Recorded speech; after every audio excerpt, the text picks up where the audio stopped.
Para a gente não perder o embalo, vamos começar então, professor. Eu tenho uma primeira questão que quando a gente começou a discutir essa pauta, a gente fala muito em ecossistema de aprendizado, aprendizagem nas cidades.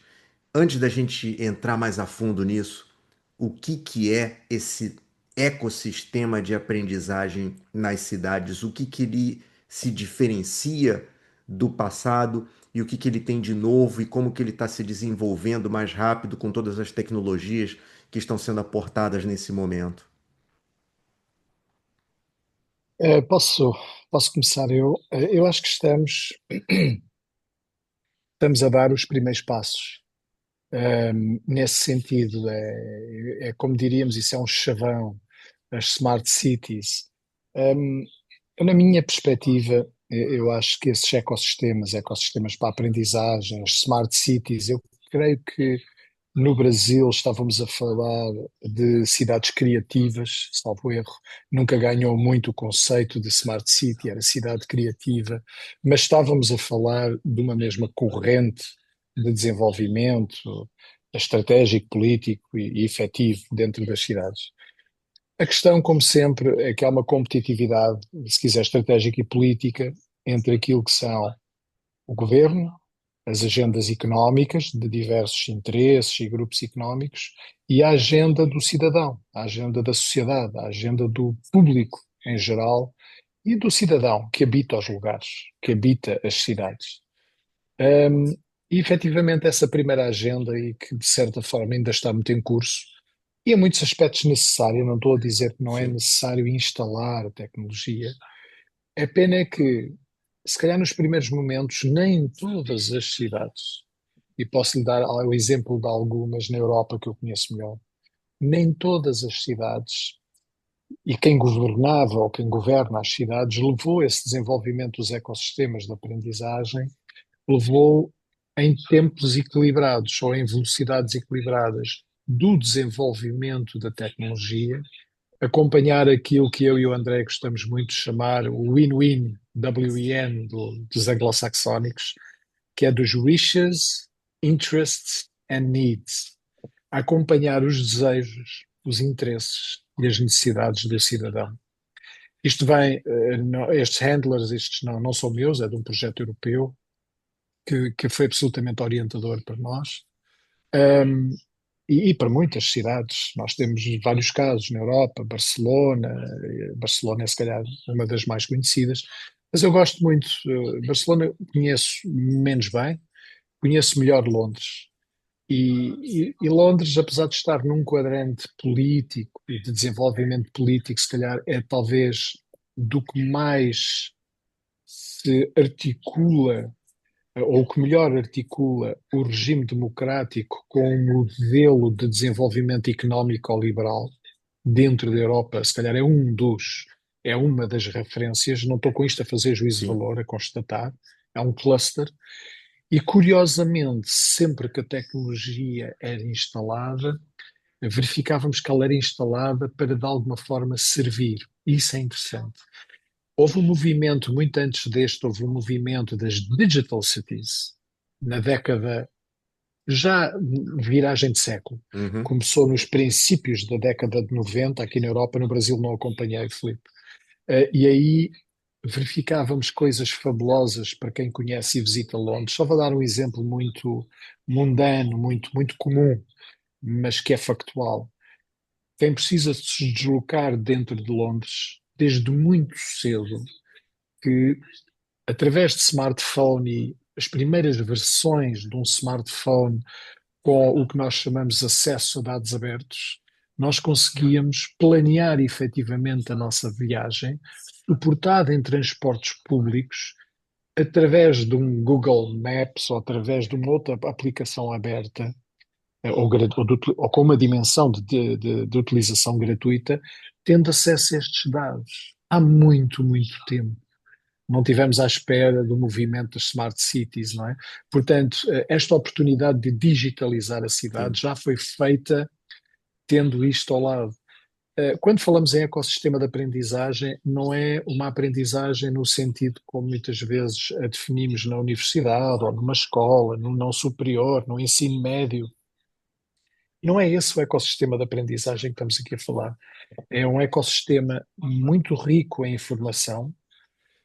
Muitas vezes brincamos um bocado a dizer isto está um caos. É um termo que eu sei no Brasil para vocês não é muito querido, que é um conceito que apropriamos da física, não é? Tal como o conceito da entropia, mas o do caos também vem daí. Mas o caos, a única coisa que quer dizer é que a informação está num estado entrópico muito alto. Ou seja, temos tanta informação que não conseguimos organizarmos para fruir dela, não é? Mas é aí que estes ecossistemas de aprendizagem, onde podemos agora estar a entrar no jargão mais científico, não queria ir para aí, que é do Big Data, que Uhum. este problema que acabei de dizer de mobilidade em Londres, no metro, nos transportes públicos, é um problema de Big Data há mais de 2 décadas, não é? Na altura já se sabia disso, mas a forma como o serviço é prestado às pessoas, não é? Em Barcelona temos outros exemplos, e depois podemos ir para diversos, aquilo que as agendas tecnológicas gostam, e os governos das cidades gostam de chamar os verticais das cidades, a saúde, a educação, a mobilidade, os desperdícios, etc. Não é? Ou resíduos, peço desculpa, não é os desperdícios, os resíduos. Um, Aqui, este exemplo da mobilidade é um exemplo que eu gosto muito de dar, porque Sim, sim. efetivamente veio mostrar que a tecnologia instalada é gigantesca, mas a verdade é que a fruição disso permitiu, de facto, uma eficiência do fruir do espaço, nomeadamente em transportes públicos urbanos, fabuloso. E permite com isso também uma aprendizagem no planeamento, há todo um espaço, não é? A partir do momento que está na nossa motivação, e na nossa necessidade de usar este tipo de serviços, depois há todo um caminho para a intuição. Pois aí entra a minha área de investigação, que eu não queria agora estar aqui a entrar no jargão muito técnico, mas claro que o design da interação é isto, e a investigação nesta área da interação é depois fazer com que todas estas tecnologias que nos vão ajudar a sermos mais felizes e a tirarmos melhor partido das nossas experiências. Hoje estamos a falar das cidades, mas podíamos estar a falar Sim. de outro lugar. Mas é óbvio que a nossa preocupação é como maximizar. Eu evito o termo otimizar, porque na engenharia otimizar é uma coisa muito, muito especial. E economia também. Nas ciências sociais há um outro termo que é muito mais importante e relevante, que é maximizar. E, Uhum. portanto, do que estamos aqui a falar e onde o André também se doutorou, é conseguirmos olhar para as tecnologias e desenvolver todo um espaço de investigação sobre este ecossistema de aprendizagem, de necessidade dentro da cidade e conceber os modelos que estão subjacentes ou depois a esse desenvolvimento tecnológico para que se consiga maximizar a experiência ótima de qualquer cidadão. Portanto, nós temos uma expectativa de experiência quando queremos fazer qualquer coisa na cidade, a nossa experiência, aquilo que é o nosso caminho de vida, seja o que for. E o nosso papel ao fazer investigação na mediação é conseguir fazer com que o design destas tecnologias seja feito de forma a maximizar essa experiência ótima, essa imersão total na experiência de que qualquer cidadão, dentro de um determinado contexto de serviço, naturalmente, consiga ter. Isto é um desafio, isto é como uma total utopia, Filipe, mas falar de investigação, se não falamos de um sonho permanente e recorrente, não estamos a falar de investigação. Sim. Portanto, isto é uma completa utopia, acharmos que vamos estar aqui a conceber para a experiência maximizada de um colega cidadão. Não, essa é a nossa utopia, esse é o nosso sonho, esse é o nosso farol, aquele farol que está sempre ali no horizonte, não é? Nunca lá, vamos para a filosofia, não é? Mas Aquela, tem, aquela verdade que nunca se vai atingir, mas é para ali que vamos. tem que ter esse sonho para exatamente a gente poder ter esse propósito, ter essa direção Claro, claro, claro. e tudo isso que foi dito sobre esse ecossistema de aprendizagem é simplesmente organizar uma informação, pelo que eu estou entendendo, que já estava disponível, só que ela não estava organizada, ela não estava, de certa maneira, colocada num livro, digamos, de digital que pudesse ser investigado de tal maneira a produzir resultados para uma determinada ação.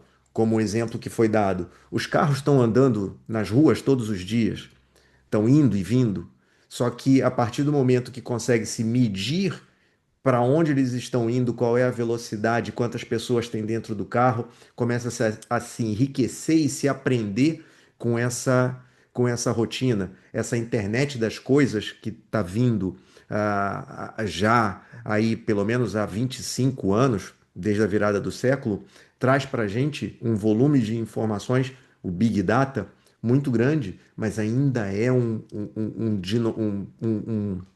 monstro que a gente precisa comer aos poucos nessa É utopia verdade, é verdade. de, de como dizia no livro Aleph, do nosso amigo argentino, que a gente está olhando um universo por um buraquinho desse tamanho. Então, quanto mais investigadores puderem olhar por esses buraquinhos e integrar essas informações, talvez mais conhecimento e mais soluções inteligentes a gente possa trazer. Eu lembro até de uma situação na Colômbia que em Bogotá muitos brincavam que construíam uma ponte e ninguém atravessava a ponte. A mesma coisa no Brasil, isso daí frequentemente acontece. Muitos atropelamentos numa via pública, constrói-se a ponte e as pessoas continuam atravessando fora da ponte porque a ponte não tem a observância do do órgão de trânsito de colocar onde as pessoas precisam e onde as pessoas estão querendo atravessar, né? Então o pessoal em Bogotá fala: a gente desce no ponto do autobus, do ônibus aqui, então a gente quer atravessar aqui. Por que que eles colocam 1 quilômetro para frente onde não tem nada? Não É, faz é, sentido, né? Então, a partir do momento que começa a se ter esse cuidado com a informação, esse cuidado com a aprendizagem do que funciona e do que não funciona, as cidades começam a ficar efetivamente mais inteligentes, conforme o seu exemplo, não só no transporte, mas na saúde e na segurança pública, que também está sendo usado bastante em vários países do mundo, não? é isso. É verdade. Tudo isso conjuga. Mas eu ainda assim, Filipe, há aqui um paradoxo num caminho como este, e em muitos aspectos semelhante ao do André, que também traz um percurso de engenheiro. Eu vou aos poucos, vou desvendando. A minha formação base é de engenharia, eletrónica e telecomunicações, e com cerca de 30 anos no Departamento de Comunicação e Arte, e um dos fundadores do departamento, portanto, no chapéu assumidamente das ciências sociais. E tinha várias propostas, e portanto, se aceitei esta, aceitei de livre consciência, de livre escolha, e perfeitamente consciente de para onde estava a ir, que na altura era uma profunda incerteza, ir para uma área das ciências sociais como um departamento de comunicação e arte, e na área da comunicação humana mediada pela tecnologia. Numa altura, aceito isto, o HTML tinha 2 anos. Ainda estava na versão 1.0, o HTML. HTML, para quem não sabe, é a linguagem de toda a web. Quando desenvolve uma página para a nossa World Wide Web, para a nossa internet, como alguns chamam, mas é a web, na verdade, estava na versão 1.0. E deixe-me dizer que eu vivo num paradoxo constante. Eu já na altura, quando aceitei este desafio, é porque a escola de engenharia, a escola, eu aqui estou a falar de escola propositadamente, não estava a pôr aquilo que eu achava ser a tónica necessária, o investimento necessário para percebermos o propósito de verdadeiramente servir o ser humano. É claro que para nós isso é uma premissa. A engenharia põe a funcionar ao serviço do ser humano. O que eu não achava é que o ator ser humano estava nessa equação de escola. E, portanto, este desafio de ir para o Departamento de Comunicação e Arte, onde o problema ia ser pensar a informação e a comunicação humana, mas através exclusivamente da problemática da mediação tecnológica, foi uma coisa absolutamente fabulosa. Mas isso só tem vindo a alimentar um paradoxo imenso em que eu continuo a viver. Porque se por um lado é verdade que a tecnologia, e temos excelentes exemplos disso, até com tudo o que é crítico da inteligência artificial. A inteligência artificial já está a resolver problemas de uma grande complexidade, que nós íamos demorar séculos, se algum dia os conseguiríamos resolver na área da molecular, a Sim. desenvolver novos medicamentos, etc. Portanto, é preciso ter consciência disso. Mas, por outro lado, quando contrapomos com a condição humana, tem-se estado aqui a acontecer uma coisa muito estranha. É que, como seres humanos e animais racionais, mas sociais que nós somos por definição, não na base, mas do ponto de vista da sobrevivência, sempre procuramos essa dimensão social para aquilo que é a nossa sobrevivência. Isso sempre veio da antropologia, não é? Ensinaram-nos isso.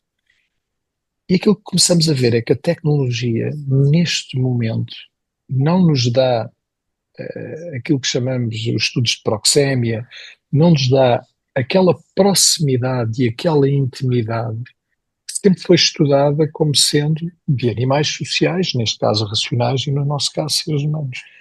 Nós estamos a perder isso. A tecnologia não está, de alguma forma, a alimentar isso. Os amigos das redes sociais, desde os TikToks, Instas, Faces, por aí afora até o High Five, para a primeira rede social de alguns das pessoas que agora estão nos 30 e muitos anos, não é? As primeiras redes sociais que vieram com a web. Não é desses amigos que estamos a falar, e uma pessoa, conforme vai andando na vida, vai percebendo que mesmo o conceito de rede social não alimenta, não está a nutrir aquilo que é o ser humano social e aquilo que, por definição, nós precisamos. Agora, esta, Filipe e André, que eu vos vou contar, há aqui coisas a surgir, são coisas antigas. Harvard, recentemente, começou a circular em um livro que é The Good Life, portanto, a vida boa, um estudo na Harvard Medical School.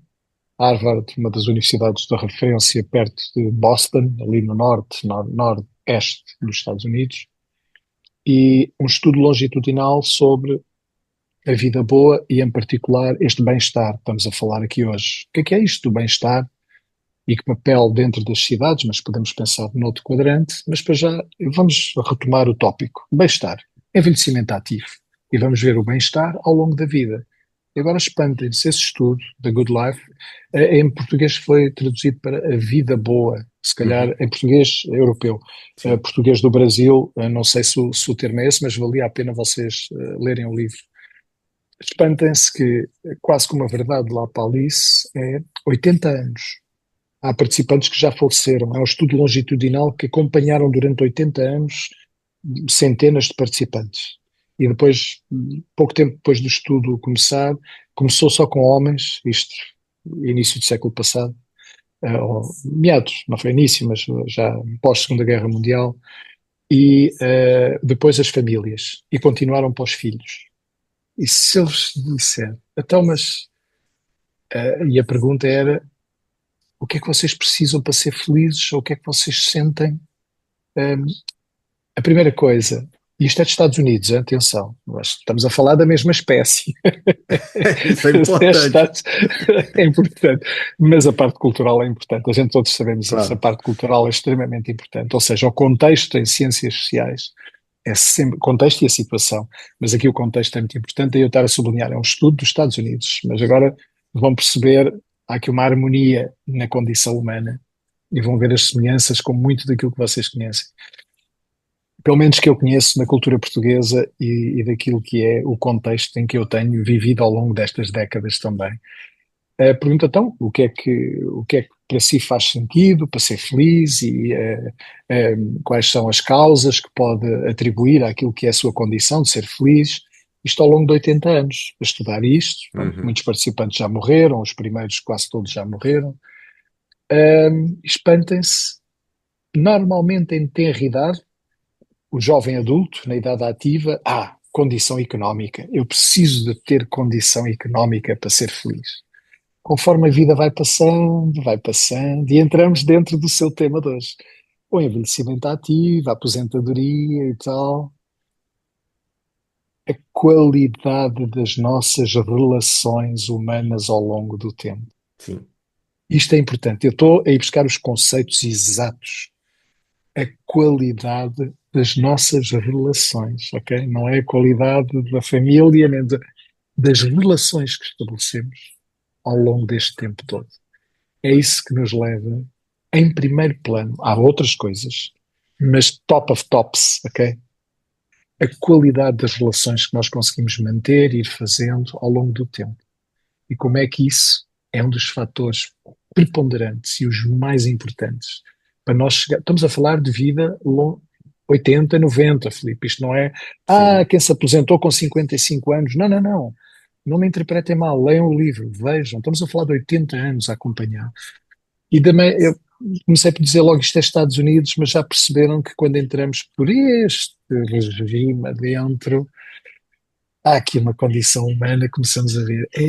E agora podem cruzar isto com outras coisas que levou para a Sardenha, salvo erro, e outros pontos, e a Ásia, que é os Blue Islands. Eu ainda Uhum. nem Blue ouvi Zones. falar nisso, ouvi falar nisso, mas não. Agora, é óbvio que nós vi uma outra coisa, mas a sério, não, ainda não estudei a sério as definições e como é que os sociólogos e antropólogos estão a estudar essas ilhas. Mas acaba por dar razão ao que aqui está. Não são modelos que foram estabelecidos para isso. É o acaso, podia ser a minha família toda do Alentejo, que é o sul de Portugal, e, invertidamente em relação ao Equador e no Brasil, para quem está no Brasil, seria ao contrário, seria o vosso Nordeste, não é? A minha família aqui do sul correspondia ao vosso Nordeste. E, portanto, também aqui um povo sempre muito dependente do latifúndio, tem muitas semelhanças com os quadrantes económicos, Sim. as dimensões económicas do Nordeste brasileiro, também o latifúndio muito grande, portanto, gente muito humilde. E quando vamos ver o conceito da aldeia e a forma como as pessoas chegavam a idades avançadas acima dos 90, mas mantinham aquela amizade nos vizinhos, uma amizade genuína, uma qualidade de relação diária, com atividades de partilha rotinadas. Chegávamos a um café e víamos ali os anciões todos. Os mais novos nem estavam autorizados a sentar à mesa, a vê-los a jogar às cartas e ao dominó. Nós fazíamos assim à volta, uma rodinha, para vê-los ali a jogar, 80 e muitos anos.